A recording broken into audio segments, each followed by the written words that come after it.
What's going on, everybody? This is Jose, and I have a pretty cool amount of information to share with you guys about my mod. As you guys know, I was working on a mod called Miscellany on the side back about 6 months ago. I've recently decided to rename that mod V-Tweaks, V being for vanilla, of course. So V-Tweaks no longer adds 3 new entities like Miscellany did. I kind of decided to drop that off. Didn't really seem like it was a fitting part of the mod, so I'm basically going for nothing but tweaks here that do not add anything aside from enchantment IDs or potion IDs, which I haven't needed potion IDs yet, but that's on the list. But I wanted to showcase kind of everything that it does, everything that it works on, so I've compiled a pretty good amount of stuff here, and I think it's time to show you guys what's going on. So the first thing is V-Tweaks adds 2 enchantments, Unbreakable and Auto Smelt. Auto Smelt automatically smelts the dropped item of that which you mine, and Unbreakable makes the tool or whatever you apply it to receive no damage on use, as you can see. So it can be applied via an anvil, but only via an anvil for the book.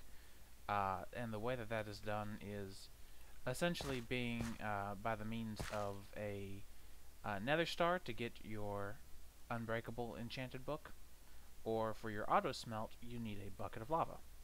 And I need to fix the localization on that. I have forgotten to do that, so let me go ahead and take care of that at some point, and that'll be out before, or fixed before the release. So auto smelt is basically a bucket of lava, a book and quill, and an anvil, and 40 levels, and it is the same for the nether star. To get an Unbreakable book, you need 40 levels, an anvil, a book and quill. That'll get you an Unbreakable book. You can stick it on any enchanted tool, really. So time to show off auto smelt. As you can see, of course, it's taking the dropped item, which would be cobblestone, and smelting it and then spawning it. So you can see cobblestone does the same thing. I don't like to spawn particles. I just kind of think that that's unnecessary here for this, so I don't. But you can see it works on iron, and this pickaxe has Fortune 3, and you can see that that is taking effect.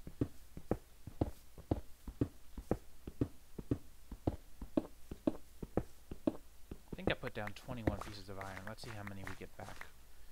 54, so a little more than double. So that's about the balance on that, and about where I wanted to keep that, really. That being said, auto smelt I know is a part of Ender Core now by Crazy Pants, but I've had my version actually longer than he has had his. But of course my mods don't generally get a lot of attention, so what's the purpose in complaining about it? We'll just move on. So a few things that I've also done. Should your player have a... Oh, did that? Well, that's a shame. That was supposed to be an infinite spawn zombie. We'll just make another one. Alright, so should your player put down a cake block, and if it's not been eaten, you can break the cake and get it back, but it only applies to cakes that have not been eaten yet. Tiny little tweak, just one that I thought was kind of worth adding. Another thing is if you grab a pair of shears, and I meant to grab a pair earlier, but I obviously didn't. Let me see. If I grab a pair of shears, you'll notice the shears are now an effective tool against hay bales, and so is your axe. So compare that to this speed, and you'll see that it's substantially quicker. Same goes for glass panes with your pickaxe. I have added that little smidge to it. Now keep in mind that these tools are probably losing durability, but of course I do have Unbreakable installed. You can see it also works on leaves. The axe now properly works on melons, which I've always felt should be the case. And the pickaxe properly functions on packed ice. As you can see in my inventory, I've also got a stack of doors. I've made a lot of things stack, but doors are one of them. And so, nothing really particularly exciting there, but still something. And if we come over here to my strangeness, you'll see a few other cool things of note. So we'll go and break this piece of cactus. So if I grab my bone meal, and I had bone meal. I grab my bone meal, and I should have somewhere around here some blaze powder. There we go. You can now bone meal cactus, of course configurably. I've made it so that you can't bone meal it past 3 blocks tall. I think that's a little bit unnecessary anyways. And you can do the same with sugarcane, same limits apply. You can use blaze powder to grow your nether wart, and you can also right click to harvest your nether wart. And I have made the blaze powder a 100% chance for full growth, just because blaze powder is kind of expensive. But you can see that that's pretty cool, like that I can switch 1-to-1 for, or not 1-to-1, a little bit over 1-to-1 for these nether warts, because you can see my drop ratio is pretty great, pretty nice for these. And you can see the same drop ratios applying for all of these crops here. Now, of course, crops, I don't drop the seeds. I think that's kind of the point of the right-click harvest, in my eyes, is for people who have farms that are already settled down, and that are already at the size that they would want them to be. So I kind of don't necessarily see the purpose of allowing for crops to drop their seeds when someone probably already has their farm as big as they want it to be. And if they don't, then go for it. Go ahead and or go and break these, rather, with your hand and get your seeds like you normally would. I did forget to mention I've also added efficiency for axes on ladders. And this pillar, oh, I did forget to show one last thing. Also works on cocoa beans. And this does work for any side you place them on. One thing that a lot of mods can't handle is that. And now if I climb up this very tall ladder, there is a purpose for it. One other thing that Miscellany does that you guys might already be aware of, might not be though, I've added a tweak to feather falling. So these boots have feather falling 4. I've made it so that if you have feather falling 4 or greater, all fall damage is negated completely. Now this is because I kind of feel like feather falling 4 is hard enough to get, that it should be worth your time. Now when you take fall damage from feather falling 4, you do not damage your armor. So don't mind the fact that it has unbreakable on here. These boots wouldn't get damaged anyways. In fact, let me go and just grab a pair of leather boots. We'll enchant them with feather falling 4. I'll take off all the other armor, put on the feather falling 4 boots, walk off, 0 damage, and 0 damage to the boots. So that's an intended behavior. That's something that I feel like is kind of makes it worthwhile. Otherwise, I kind of feel like they're a waste of time. So there's that. Now, one of the last things that I do have to show here is actually one of my, or two things actually. They're both mob related. I've been playing with mobs a lot here lately and kind of felt like it'd be fun to play around some. So I have been. I've done two things. I've made a configuration to disable bats, so you can see bye-bye bats. I hate bats. They're terrible. So when they spawn in, no matter where they spawn, they will spawn with 0 health, and I set them dead. So you won't see a bat like this where it's just floating around dead. It just won't exist. So that should solve that. Another thing I've done... Oh, I'm playing on peaceful. Another thing I've done, which you can kind of see here, is I've added some configurable mobs.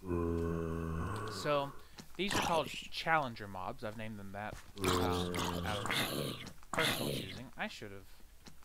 I'm going to go ahead and kill you, and I'm going to remove knockback from this. You can see their loot is worthwhile. Let me see. I think I've got knockback on here somewhere. Yeah, get rid of that. So, not every zombie will spawn with it, and it's not just zombies. It's any monster that has... or any monster, rather. Now, this doesn't necessarily go for ghasts, because ghasts are a special case. But, if I can get... Here's a zombie. For example, you notice all of them have fire resistance. It's fire resistance high enough for them to be set on fire without getting any damage. And that also goes for lava. See? So the lava isn't doing anything for him. So, I'll have to kill this guy. And I've made custom names for these. These names that you see here, they're configurable. So the name above his head does not have to be there. It is literally just there for the fun of it. If you don't want to say TF2 Pyro Zombie, you can say Pyro Zombie or whatever. Now, that being said, the class will not change. He will still be a zombie holding a firework with fire aspect. I think it's level 8 on it. The fire aspect level, the higher it is, the longer you're on fire. So this pyro is going to set you on fire for a long time. But when you kill them, and they all spawn with resistance as well, so they have effectively more health. When you kill them, it'll spawn a little goodie for you. 2 goodies, actually. Or 2 of the same. That is always a possibility. but you'll have a chance for either an enchanted book with most any random enchantment. I've not chosen all enchantments, but I did choose most of the decent ones, and a random level of enchantment on that, so it could be protection 1, 2, 3, 4, or 5. And then you'll also get some things like diamond, emerald, gold, gold nuggets. The list goes on. So let's see if I can get some other special ones. There we go. So you'll see this guy is going to come after me with this fire. That's going to set me on fire for a really long time, as you'll see.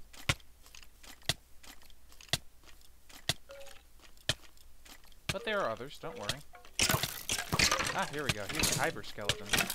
Hyper skeletons, hyper mobs will basically come and run after you. That's all they do. You see them just now, no longer on fire. So you can see I got some nuggets and some miscellaneous stuff from these last few skeletons. Let's try zombies. Zombies are less annoying. So here's one. This is a hungry zombie. The name on this one was an inside joke between some friends, the Nigerian hungry zombie. But it spawns with a wooden bowl with sharpness. So we'll take a look at how much damage that does. Oh, thorns killed him. Oh well. We have a mage, which has a small amount of fire aspect and then some knockback. A ton of knockback. I've got to figure out some other ways of damaging. But this is all just kind of like for fun. I'm trying to get all of the classes here.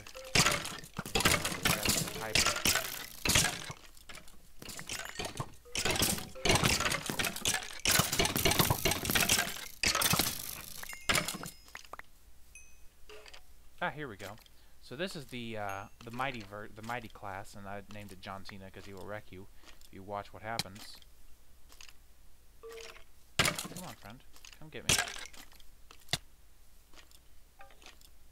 So protection 5 on all this armor, and he's still taking me down a good bit. He's got a sharpness 3 diamond sword and full diamond armor that is not enchanted. Don't worry, it's not enchanted. But he also has the same amount of debuffs as everyone else. So you can see my sharpness 5 or sharpness 4 diamond sword is having a good old time killing him. And he only dropped a lot of nuggets. So let's see, 21. This should go to 47. Yeah. So that was 26 nuggets that he just dropped. Let's see if I can get some good. We got another hungry. I'm trying to get this one that I'm quite fond of. That I'm trying to get a hold of. No. Oh wait, here's a resilient skeleton. Resilient skeletons have a crap ton of resistance. So they're kind of an in-between. They're not quite your average bear. Get this guy to get shot. There we go. You're gonna go get wrecked, I bet.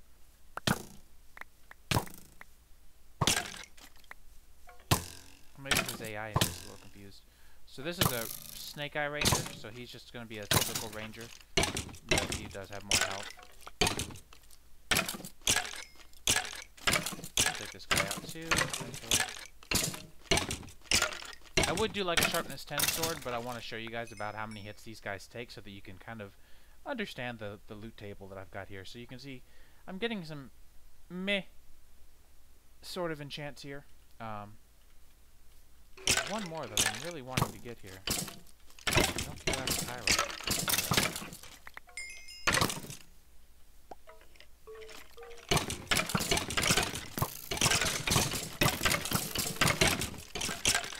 Oh, here's a mage that spawned. Oh goodness. Here's a mage that spawned with iron armor, so that'll be interesting.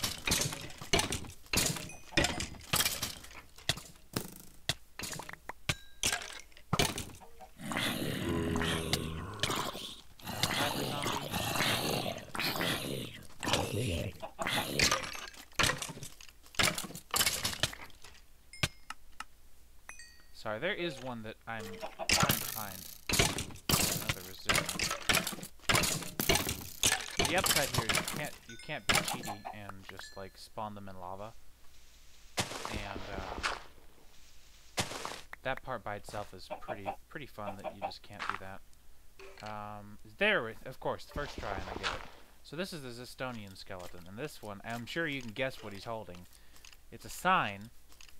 It's a sign with knockback 10. So it actually kind of defeats the point, because then he de-aggroes you, but it definitely makes you want to go back and say, hey, wait a second, I want what you got. And so, oh, I got 2 enchanted books that time. Got a power 2, and I don't know what else. Thorns 4? Yeah. So, I might need to balance the books a little bit. I kind of feel like they do come around a little bit too often. What I might do is I might drop them off of the normal loot table and add them to a specifically different loot table. Rather, okay, the way it works right now is it takes a random integer, and if it meets within that random set, then it will choose the drop. What I might change it to is just that it will choose a random chance of 1 out of 100 to spawn that alongside the normal 2 drops. So at that point, this is, at this point right now, this is vtweaks. Let me go show you the config file for it. It has a in-game config like always. Here you can see the name configuration, so if I wanted to just change this back to the defaults, I certainly could. So these are the default names. We have the enchantment IDs, which you can always change. And this actually isn't true. You don't have to restart Minecraft for this. You can see a few other tweaks that I've done. There's an Ender Dragon Rebirth feature that is in here as well that has been around for a while. I'm not going to show you guys that. It's really lengthy to demonstrate, and just, I don't know. It's just a thing. It's fun for respawning the Ender Dragon if you so desire. Here you can see the names already applying. So that's basically it. V-tweaks will be ready very soon, I feel. So, and the reason I'm doing all this work with it is because I actually want to add it to my own server. I feel like a lot of the tweaks could be really helpful, really cool. So we'll see about it. We'll see where it ends up going, and hope you guys are interested. And if you are, all the download info will always be on my webpage, and you can always check out what's going on. So I hope you guys enjoyed, like I said, and I'll see you guys next time. Maybe. Bye.